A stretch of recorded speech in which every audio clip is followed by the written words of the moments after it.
Don't take my picture. Why you taking my picture? Because you're always in front of me. You're always walking around me. Bu gerçek olamaz ki. Çok saçma ya. Tek başımayım. Şaka mı bu? Mısır'da 3 ay hapis yatmadan önceki son selfie. Ya ben sanıyorum yasak bir bölgeye girdim. Şimdi beni tutuklarlarmış, ne gülerim ha. Dünya üzerinde öyle yerler vardır ki sanki bu zamana ait değildirler. Mantığın ve doğanın kurallarının dahi duraksadığı yerler. Şu an antik dünyanın 7 harikasından ayakta kalan sonuncusuna bakıyorsunuz.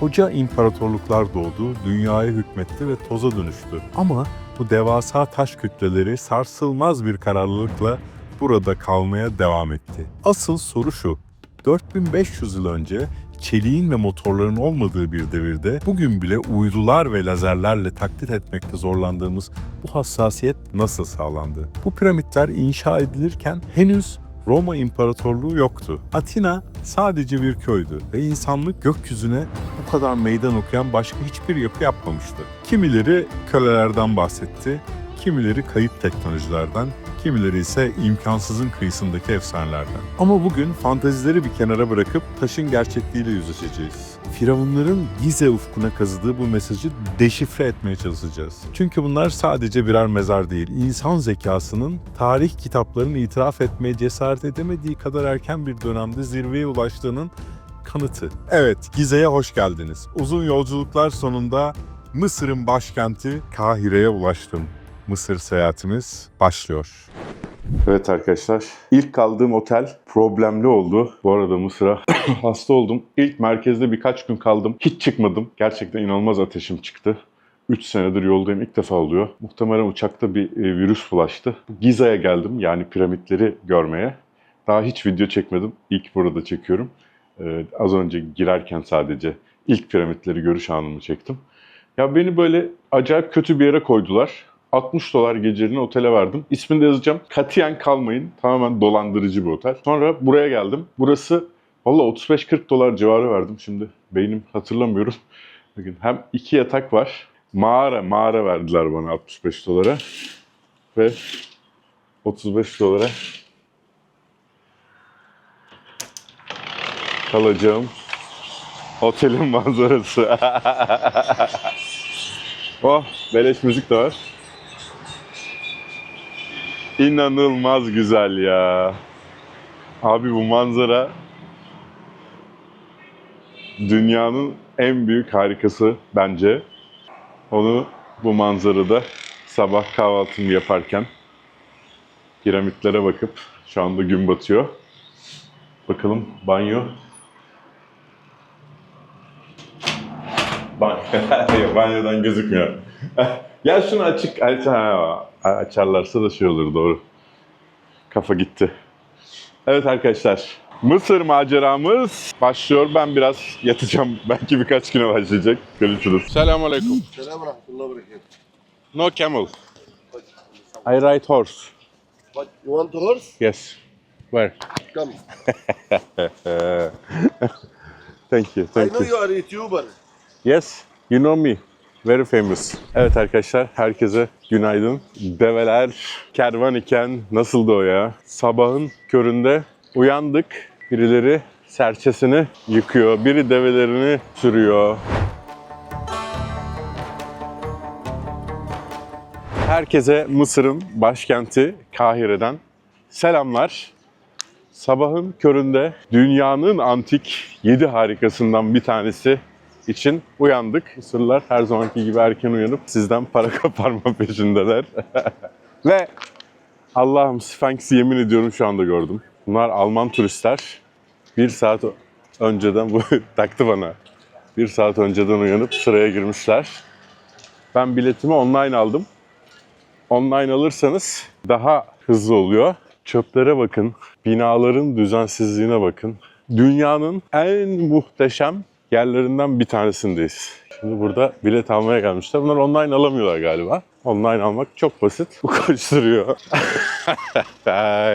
Sabah sabah.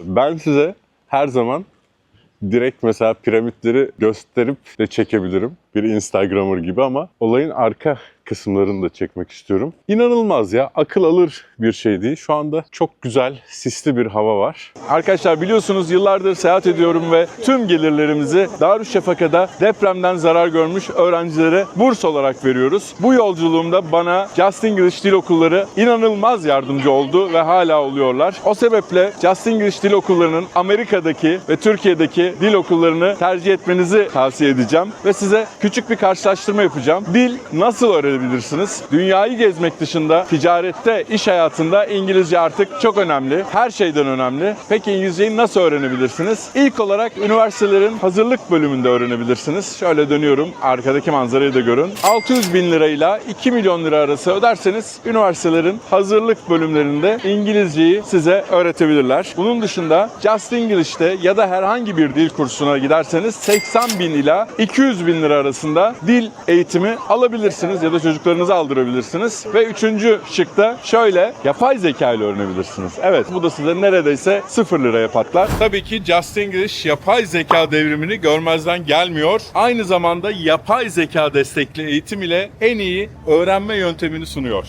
Kendimi bildiğimden beri dünyanın en turistik yerlerinden bir tanesidir burası. Hatta 90'larda 2000'lerin başında böyle Ramses kitapları vesaire yapıldı. İnanılmaz bir turist akını başladı. O kitaplar çok tuttu. Hiçbir şey yapmamışlar arkadaşlar ya. Yani oğlum bir çivi çakılmaz mı lan? Tamamen böyle yıkık dökük binalar etrafında devamlı turistleri taciz eden, bazen küfür boyutlarında taciz ediliyor. Ve turizm için hiçbir şey yapmamışlar ya. Bu gerçek anlamda akıl alır bir şey değil. Yani sende piramitler var ya. Piramitler yani. Böyle hani yeni dünya harikaları var ya, Machu Picchu falan. Tırt onlar. Machu Picchu nedir yani? 500 yıllık bir şey. Tamam, doğası güzel ama yani 3-5 tane taşı üst üste koymuşlar. Bildiğiniz. Türkiye'de herhangi bir köyde biz yanından geçiyoruz yani öyle 500 yıllık taşların. Tamam, güzel yapmışlar ama hani bir Sümela değil mesela Machu Picchu. Doğa güzelliği o. O bina değil yani.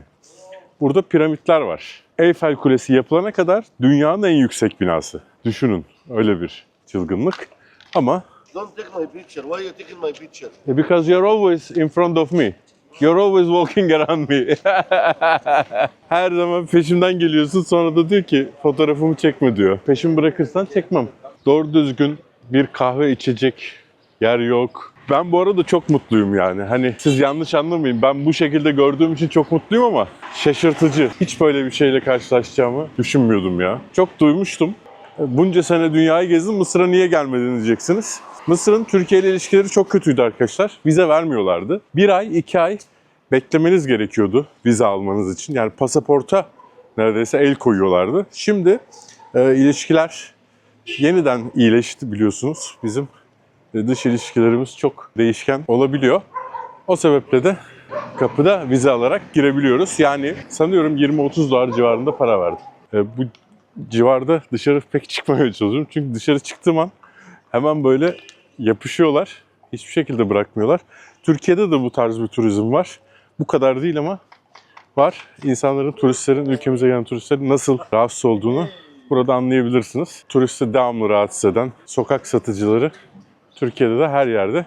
Şu anda kamera olduğu için fazla bulaşmıyorlar. Normalde 80 kişi peşime takılmıştı. Hiç. Yani cevap vermeyince de küfür falan ediyorlar öyle. Evet, kapıda vize alınabiliyor, kolay giriliyor. Polisler vesaire çok kibardı. Türk olduğumu duyunca Türkçe konuştular hatta. Her neyse, sabah sesinde Mısır piramitlerini gördük.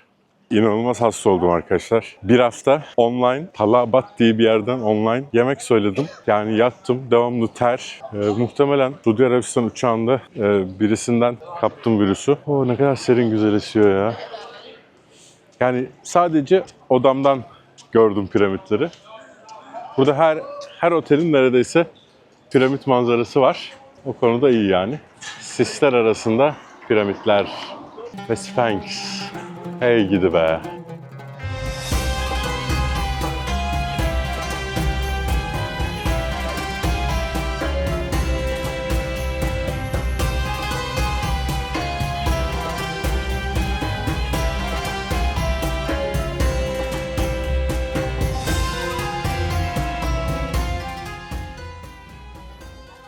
Arkadaşlar şimdi 3 tane büyük piramit var. Bir tanesi Eyfel Kulesi'ne kadar. Dünyanın en büyük yapısı. Eyfel'den sonra ikinci sıraya düşüyor ama şu anda tabii ki çok yüksek binalar var. İkinci oğlu, üçüncü de torunu. Tabii ki hepsi Ra'nın yeryüzündeki iz düşümü olduğunu iddia ediyorlar. Hepsi Ra'nın güneş tanrısının oğlu olduğunu ya da güneş tanrısının yeryüzündeki şekli olduğunu iddia ediyorlar. Bir tanesi Keops piramidi, hepinizin bildiği. 2560 milattan önce arkadaşlar. İnanılır gibi değil. Yani 4585-86 yaşında bir piramit. Hemen ilk önce Sphinx'ten bahsedelim. Çünkü ilk olarak Sphinx karşımıza çıkıyor. Uzunluğu 73 metre arkadaşlar. Yüksekliği 20 metre. Ben daha büyük zannediyordum. Birazcık hayal... Evet, aslan gövdeli, insan başlı Khafre'yi temsil ettiği düşünülüyor. Khafre arkadaki piramidin sahibi Firavun. Bakın arkadaki piramidin üzerindeki şeyleri görüyor musunuz? Üst kısmında böyle bir çıkık yer var. Her neyse yakından göstereceğim. Bembeyaz bu piramitler aslında normalde. Anlatacağım. Aslan gücü ve koruyuculuğu temsil ediyor. Arkadaşlar burası bir nekropolis, mezarlık arkadaşlar. Bunlar firavunların mezarları ve sadece firavun mezarları yok. Binlerce, on binlerce mezar var. Bu da Sphinx, bu mezarlığın koruyucusu. Yani ölümden önce gelin bana diyor. Bakalım cennete, cehenneme girebilecek misiniz? Arkadaşlar bakın arkadaki Kefren piramidi. Ama bu Yunanlar geldikleri zaman Kefren ismini veriyorlar. Çünkü antik Mısır dilinden çeviriyorlar birazcık. Aslında Kefren de doğru ama orijinali Ha-Ef-Ra, Kefra gibi. Kefren yani Ra yine orada güneş tanrısı. Bakın arkadaşlar şimdi size buranın bir mezarlık olduğunu söylemiştim zaten. Nekropolis, Yunancası mezarlık işte. Nekro ölü demek. Bu mezarlığın koruyucusu Sphinx. Nasıl yaptıklarını anlatacağım. Bakın arkadaşlar 4500 yıllık bir heykel burada ve tek parçadan yapılmış. Dışarıdaki o tuğla gibi parçaları saymazsak tamamen tek parçadan ve 150 yıl öncesine kadar sadece kafası var. 1800'lerde çekilmiş bir fotoğrafı var ve sadece kafası gözüküyor. Kumların arasına girmiş. Kireç taşı burası. Bakın şimdi size bir şey göstereceğim. Karşıdaki dağı görüyorsunuz değil mi? Burası aslında düzlük. O dağdan buraya kadar düzlük. 35 bin işçinin çalıştığı söyleniyor. Buradaki işçi mezarlıklarından bakarak burayı kazıyorlar ve tamamen aşağı Lalibela var Etiyopya'da aynı şekilde. Yüksekten başlıyorlar kazmaya. Yani tahmin ettikleri bu şekilde. Ve tek parça halinde bu heykeli tamamlıyorlar. Normalde yüksek ama kazarak aşağı indirmişler ve heykeli tamamlamışlar. İnanılmaz. Kireç taşı tabii kazması kolay kireç taşın ama tabii ki yani. Bu arada sakalı kırılıyor. Yani kırık şekilde o aslan gövdesinin elleri arasında, pençeler arasında bulunuyor. Ve British Museum onu taşıyabildiği için çalmış. Şu öndeki de bir tapınak arkadaşlar. Sphinx izlediği için, öbür dünyaya geçişi kontrol ettiği için mumyalama işlemleri bu tapınakta yapılıyormuş. Şu öndeki bir tapınak. Burası da kraliyet üyelerinin mumyalandığı başka bir tapınak. Buraya 200 dolar verip girebiliyorsunuz. Yani gerek yok, çok yakın çünkü. Bir de başka bir şey daha söylemek istiyorum. Sphinx'in üzerinde yüzü normalde böyle kırmızı bir toprak renginde. Mısırlılar o dönemde daha böyle kahverengi, esmer pardon. Mısırlılar esmer. Hala 4500 yıllık o boya duruyor biliyor musunuz? Görebiliyorsunuz. Burnunun kırılmasının hikayesi de çok enteresan. Napolyon'un kırdığı ya da Türklerin kırdığı ya da Romalıların kırdığı söyleniyor. Ama hiç kimse bilmiyor neden burnunun kırık olduğunu ve sakalı gibi sakalı bulunmasına rağmen burnu hiçbir zaman bulunamıyor. Burası kraliyet ailelerinin mumyalandığı yer. Burası diğer insanların mumyalandığı tapınak. Mumyalamayı izleyen kişi tabii ki Tanrı Ra'nın Kral Kefren. Görüyorsunuz zaten nasıl kazıp heykeli ortaya çıkardıklarını. Yani Lalibela'daki gibi aynı. Lalibela da buraya yakın sayılır. Afrika ikisi de. 1. 2, 3 ve yüzündeki boyaları görebiliyorum. Belki siz göremiyorsunuz ama nasıl bir boya kullandığınızda 4500 yıl kalmış olabilir. O üzerindeki hierogliflerin hala duruyor olması da çok ilginç. Dünyanın en büyük piramitlerinden bir tanesi Keops'a gideceğiz. Dünyanın en büyük piramidi Meksika'da ama tabii böyle değil. Bir dağ yapmış Meksikalılar. O şekilde.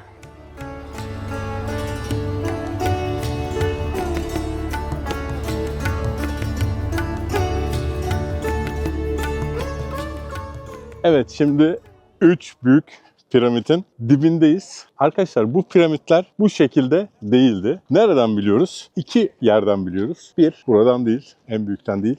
Şu piramide dikkatlice bakın. Üst tarafına bakın. Görüyor musunuz üst tarafı nasıl? Evet. Üst tarafında beyaz kireç taşları var ve dümdüzler. Beyaz kireç taşları dümdüz. Aslında bütün piramitler bu şekilde. Evet, bütün Giza piramitleri beyaz kireç taşlarıyla kaplı arkadaşlar.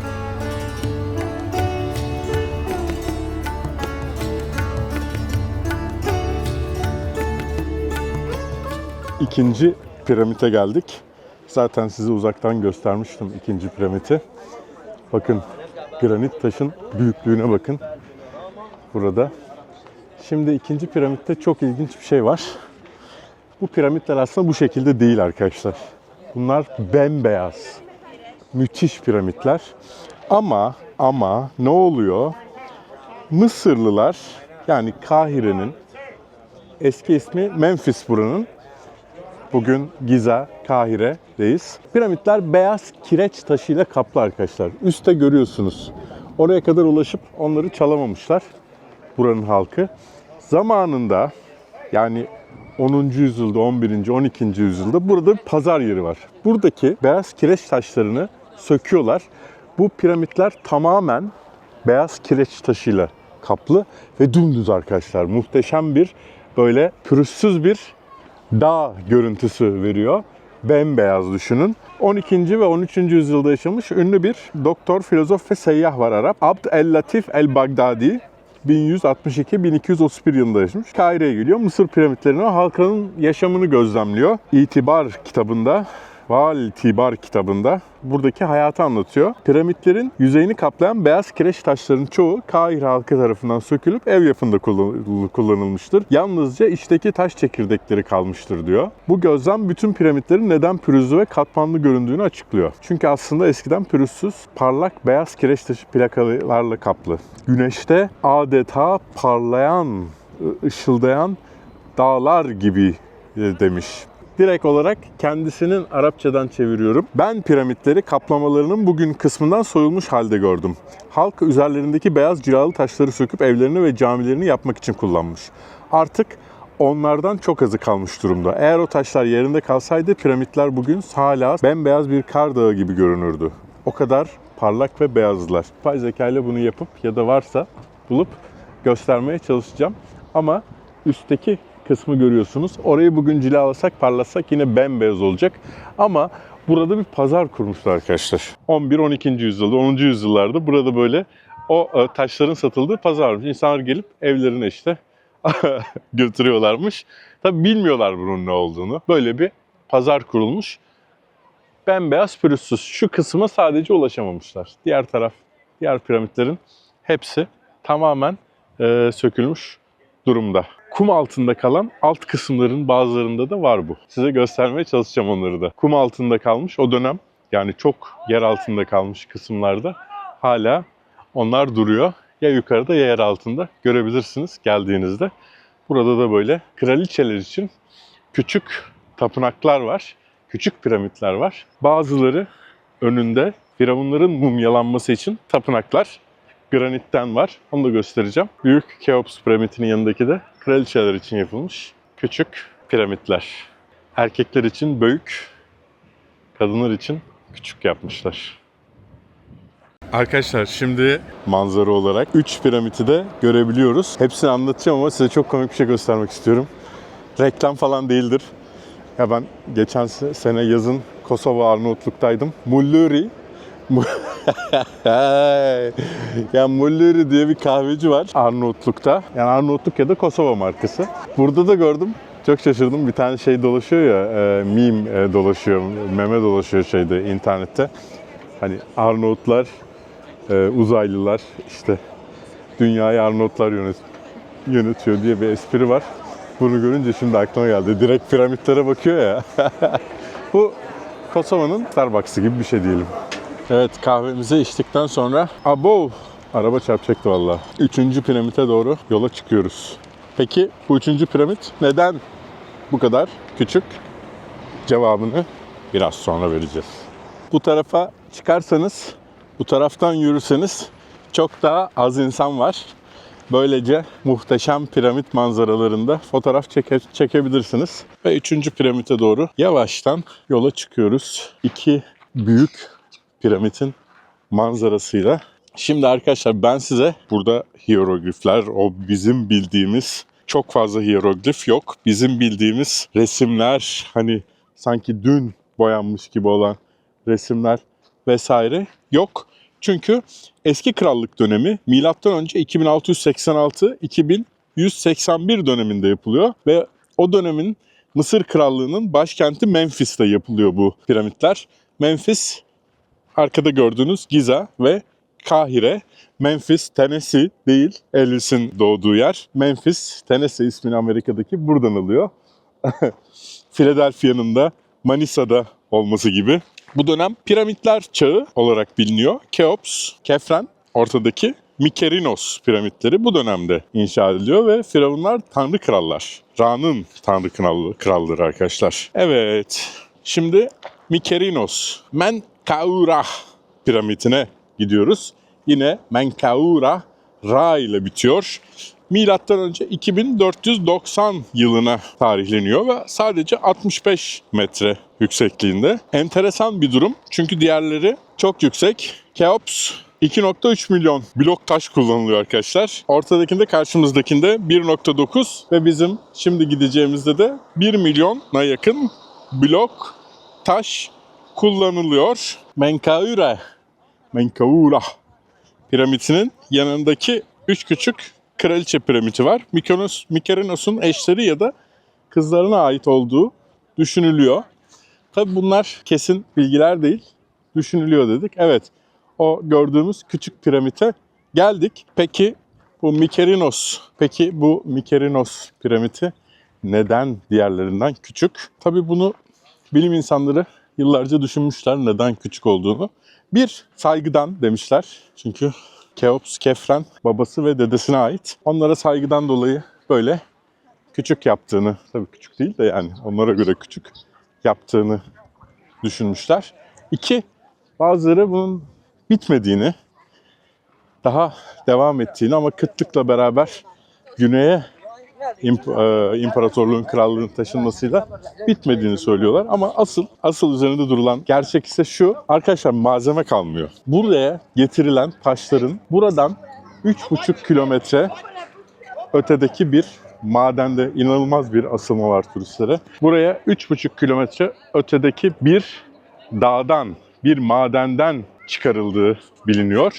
Yani 3,5 kilometre öteden taşıyorlar arkadaşlar. Ağaçların üzerinde ineklerin çektiği iplerle taşıyorlar. Yani ağaçları tekerlek gibi kullanıyorlar diyelim. Ve bu dev taşları taşıyorlar. 1. piramit yapılıyor. 2. piramit oğlu için yapılıyor. 3. piramit de torun için yapılıyor. Ama madende bitiyor arkadaşlar. Madende taş kalmıyor. Böyle olunca da küçük yapılmak zorunda kalıyor. Bakın, taşların büyüklüğüne bakın. Bunlar farklı taşlar zaten. Yukarıdakilerden ve diğer piramittekilerden. Evet. Kireç taşı madenleri ve şu şekilde anlıyorlar. Bu taşın Nil'in diğer tarafından getirildiğini düşünmüşler başta. Nil'e taşıyarak, ama bu kireç taşın içindeki su ve tuz oranına baktıkları zaman buraya 3,5 kilometre uzaktaki madenle uyuştuğunu görüyorlar. Kızın üzerinde ne var bakın. Hieroglifler var. Bunlar niye bu kadar açıkta? Kimse de bakmıyor. Görüyor musunuz hieroglifleri? Ben girmiyorum ama piramitlerin içine girilebiliyor. Bunlar dediğim gibi kralların mezarları ama çok dar arkadaşlar şeyler. Onun için bende bel fıtığı var. Türlü türlü şey var. 1.90 boy var. 100 küsur kiloyum. Benim o tünellere girmem çok sıkıntı olur. Hava çok sıcak vesaire vesaire. Girmek isteyen tabii ki girebilir ama ne yazık ki size girip gösteremeyeceğim. Şimdi böyle kendi kafama göre etrafta dolaşacağım. Piramitlere bakacağım, oturacağım, biraz su içeceğim, kahve içeceğim. Ve size eski halini yakından göstermek istiyorum. Bakın ben 25 senedir dünyayı geziyorum arkadaşlar. 25 senedir. Birçok yere defalarca gittim. Yani 2, 3, 5 yani Angkor Wat'tan tutun Machu Picchu'ya, onlarca Meksika, Aztek, Mixtek vesaire tapınaklarına kadar ben bu kadar, yani böyle bir şeyi hayal bile edemezdim. İnanılır gibi değil. Bakın yolların kötülüğüne, turistleri devamlı kazıklamaya çalışmalarına, piramitlerin etrafındaki yapıların kötülüğüne, sokak köpekleri her yerde inanılmaz bir şekilde.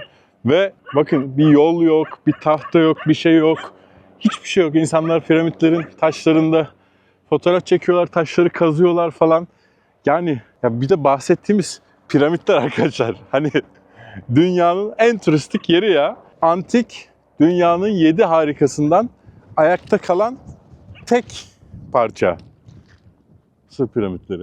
Akıl alır gibi değil yani. Her yer çöp. Yani bir insanların yürüyebileceği bir yol bile yapmamışlar tahtadan, hani zarar, hani şuradan yürüyün de zarar vermeyin falan. Yok yani. Çok acayip. Sanki, bu arada benim hoşuma gidiyor yani. Sanki 1852 yılında ziyaret etmişim gibi.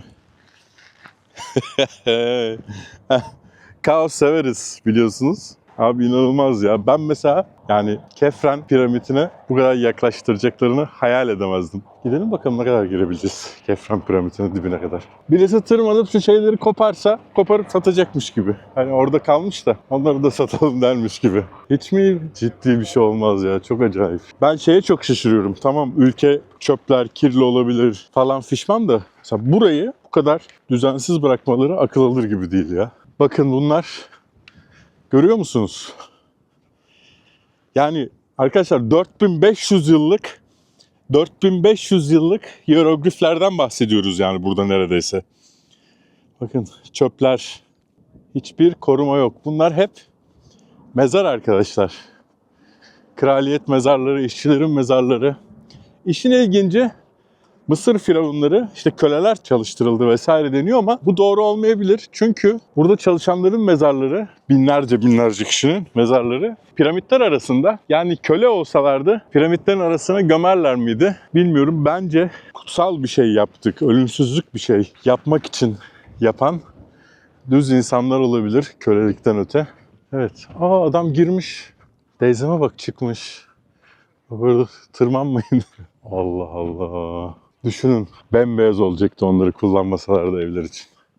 Belki Kahire'nin eski mahallelerinde görebileceğiz piramitlerin kaplamasının kullanıldığını. Evet, burasına eski krallık dönemi dedik. Bu dönemde piramitler dönemi de deniyor. Burada dev piramitler yapılıyor. Ama birçok teori var. İşte Kur'an-ı Kerim'de ya da Tevrat'ta da geçiyor. Kıtlık, Mısır'da büyük bir kıtlık başladığı söyleniyor. Ve insanlar göç ediyorlar. Burayı bırakıyorlar arkadaşlar, terk ediyorlar ve Orta Krallık dönemi başlıyor. Luxor'a taşınıyor krallık. Orada da bu muhteşem mezarları, freskleri, hieroglifleri görüyoruz. Burası eski krallık dönemi. 1, 2, 3 ve tabii küçük piramitler. Kralların çocukları, eşleri için yapılmış, prensesler ve kraliçeler için yapılmış piramitler. Mezar kompleksleri var aşağıda. Tapınaklar var. Sphinx'i arkadan görüyoruz ve Kahire, Gize şehrini boydan boya görüyoruz. Nil Nehri buraya yakın. Nehir demek hayat demek. Su demek hayat demek. ve dünyanın en uzun süren uygarlığına hayat veriyor. Luxor'a gitmelerinin sebebi muhtemelen kıtlık gerçekten de. Çünkü Luxor Nil'in kaynağına daha yakın. Nil biliyorsunuz Uganda'dan başlıyor. Oraya daha yakın ve daha geniş nehir yatağı olan bir yer. At arabaları, gariban atlarımız. Herkes Instagram fotoğrafı çekmek peşinde. İnanılmaz. Gerçekten ben böyle bir şey katiyen beklemiyordum ya. Sanki 1875 yılında gelmişim gibi buraya. Allah Allah. Çok acayip. Hiçbir düzen, hiçbir şey yok, koruma yok. Sphinx karşılıyor. En büyük piramit Keops. Ama size orada güzel bir şey göstereceğim. Gözden kaçırmamamız lazım. Arkadaşlar 2,3 milyon tane taş blok var. 2 milyon. 2,3 milyon.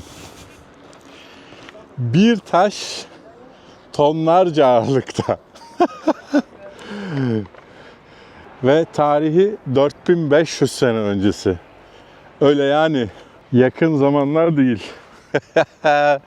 Keops piramidine yoldan atlaya gidiyorum ya. Şaka gibi.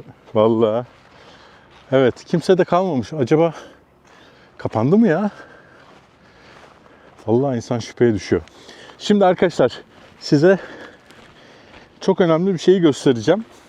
Bu piramitlerin kar gibi beyaz olduğunu söylemiştim. Bir gezginden atıf yaparak. Tabii 11-12. yüzyılda bunların pazarı oluştuğunda üzerindeki kaplamaların buranın bir kısmı, bu piramitlerin bir kısmı şey altında, kumlar altında ve o kadar zannediyorlar yani. Sphinx de kumlar altında. Sadece kafa kısmı var mesela. Ellerini falan bilmiyorlar. Kumlar altında ya. Bakın şimdi. İşte bunlar normal kaplamaları. Sanki dün çıkmış gibi. O kadar düz, o kadar pürüzsüz yapmışlar ki. Ve bunlar çok önemli mesela. Çünkü pürüzsüz kalan çok az parçadan bazıları, ama onların da üzerine devamlı isim kazanıyor. Yani bu akıl alır gibi bir şey değil ya. Akıl alır gibi gerçekten. Şimdi onu göstereceğim. Daha da pürüzsüzleri var. Bunlar kraliçeler için yapılmış küçük piramitler. Bakın tüm hepsi böyleymiş. Bunları söküp satmışlar zamanında. Arkadaşlar bunlar 4500 yıllık izler. Düzeltmek için elleriyle kalan izler. Keops piramidi kraliçeler için yapılmış. Bu kadar özenli olmayan bir piramit. Burası eski krallık döneminden olduğu için çok fazla hieroglif yok demiştik. Ama ben buldum yürürken bir tane. Hayattan bezmiş bir abi gölgede. Burada hieroglifler var. Ne yazıyor biliyor musunuz? Buradayım ve buradayım. Buradayım. Diye yazıyor. Vay be. O zamandan beri varmış demek ki. Tabii kolonlar var. Bunlara bakalım. Manzaramız da şahane ha. Hey gidi be, şurayı bu harabe hali olmadan görmek vardı arkadaşlar. Düşünsenize. Kireç taşları, beyaz kireç taşları. Bakın kolona bakın. Abi adam o kadar güzel kolon yapmış ki hala ayakta. Bizde 20 yıllık bina çatır çutur yıkılıyor. Yazık. Yine bakın altta o kireç taşları mükemmel bir şekilde duruyor. Onları çalamamışlar zamanında. Just like an Egyptian. Görüyor musunuz? Bunlar nasıl bu kadar korunması olabilir ya? Akıl alır gibi değil. Üzerine çizikler atmışlar. Burası artık bir sunak gibi bir yer herhalde, bir tapınağın. Tanrılar vesaire var. Artık nedir bilmiyorum. Burada benim gibi derinlere girmiş turistler var. 1, 2, 3 ve orada 4.'ü de görüyorsunuz. Sanıyorum burada 9 tane var. Yanlış da olabilir. Yine çöpler vesaire. Şurası bir yola benziyor. Burası Efes'teki ya da şeydeki yollara benziyor aynı. İnsan mı acaba?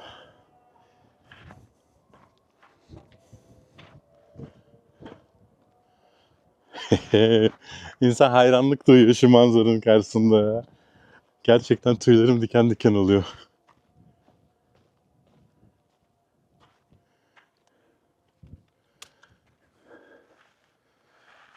Gidelim bakalım. Bakın şunlar sanki dün yapılmış gibi. Bakın burada. Abi şu anda bu kadar yakında olmak kabartmalara. Bakın. Rüya mı görüyorum acaba ya? Bu gerçek olamaz ki. Ya çok saçma ya. Arkadaşlar bakın. Mızrak tutuyor asker. Acaba ne anlatıyor? Burası bir kapı gibi. Yılan, salyangoz, yılan gibi bir şey var. Ve böyle bir yol. Piramitler taşınabilecek olsa muhtemelen British Museum onları da taşırdı arkadaşlar. Var ya böyle bir espri. Espri dönüyor. Gerçekten de. Ama belki bir anlamda zamanında bunların götürülmüş olması iyi denilebilir. Çünkü bakın arkadaşlar. Bakın 4500 yıllık bir hierogliften bahsediyoruz. Ve insanlar üzerine yazı yazıyorlar. 4500 yıllık hierogliflerin üzerine insanlar yazı yazıyorlar. Bu akıl alır gibi bir şey değil. Hayretler olsun ya. Bakın burada. Keşke okuyabilsem. Ve dünyanın en bilinen tarihi eserlerinden bahsediyoruz. Burayı korumuşlar ya. Aferin bak, şurayı koruyamamışlar ama. Burada demirle hieroglifleri kapatmışlar. Ama o da yeterince kapanmamış. Bunlar mezarlık arkadaşlar. Bakın burada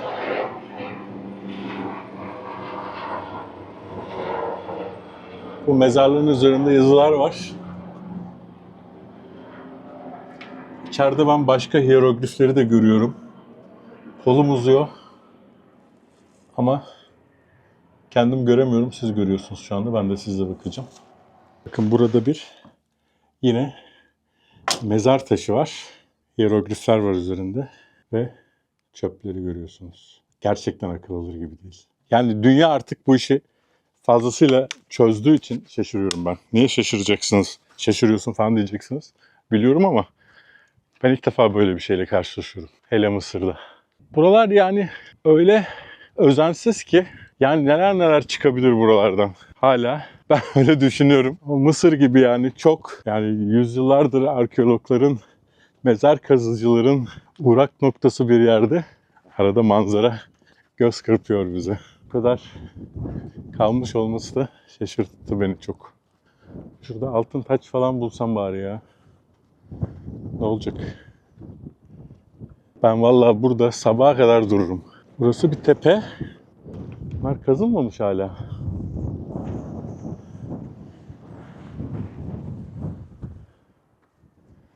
Tek başımayım. Şaka mı bu? Muhteşem. Abi kapattılar mı acaba? Beni mi bıraktılar ya? Bu böyle bu mümkünatı olan bir şey değil ya.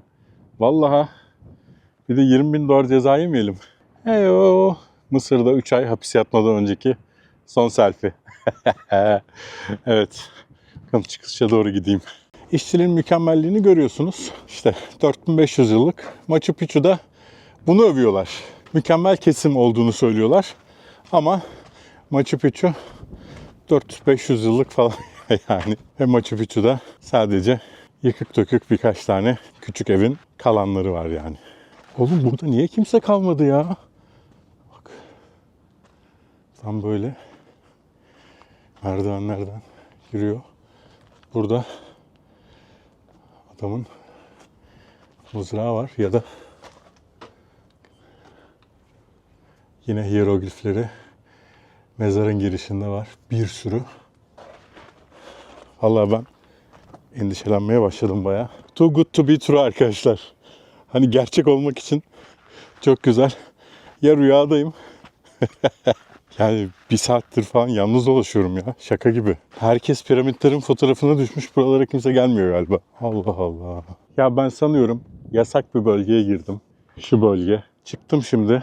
Yani gerçekten tüm piramitleri görebildiğiniz bir bölge ve nerede çıktım? Sphinx'in tepesinde çıktım. Size anlatmıştım ya Sphinx kazılmış diye. Üstten ve alttan. Görüyor musunuz? Orasıyla burası arasında Sphinx'i kazmak için çukur bırakmışlar. Sphinx'i de kuyruğuyla falan tepeden. Şimdi beni tutuklarlarmış, ne gülerim ha. Asıl gülen, ne olur tutuklasalar. Param yok derim. 3 gün hapis yatarım ama buranın hapisleri de çok pistir ya. Tüm piramitleri son kez görüyoruz. Şimdi I am lost, salak turist ayağına yatacaksınız böyle durumlarda arkadaşlar. Tam da lafın üstüne polis. Vallahi bence sıkıntı yok ya. Ama bu taraflara bu kadar binlerce turist var, kimsenin girmemesi bana çok acayip geldi. Her neyse. Olan oldu artık. Şuradan geçelim de. Aşağıda güvenlik var. Sphinx'i de göstermiş oldum nasıl kazıldığını. Sorarlarsa öğreniriz. Görüyor musunuz bakın kazılmışlıkları. Evet arkadaşlar, Mısır'a başlangıç yaptık. Kendinize iyi bakın. Kanala abone olmayı unutmayın. Yanıyorum yani, görüyorsunuz. Burslar dalda yetişmiyor. Siz yorum yaparsanız, izlerseniz burslarımız artacak. Kendinize iyi bakın. Görüşürüz.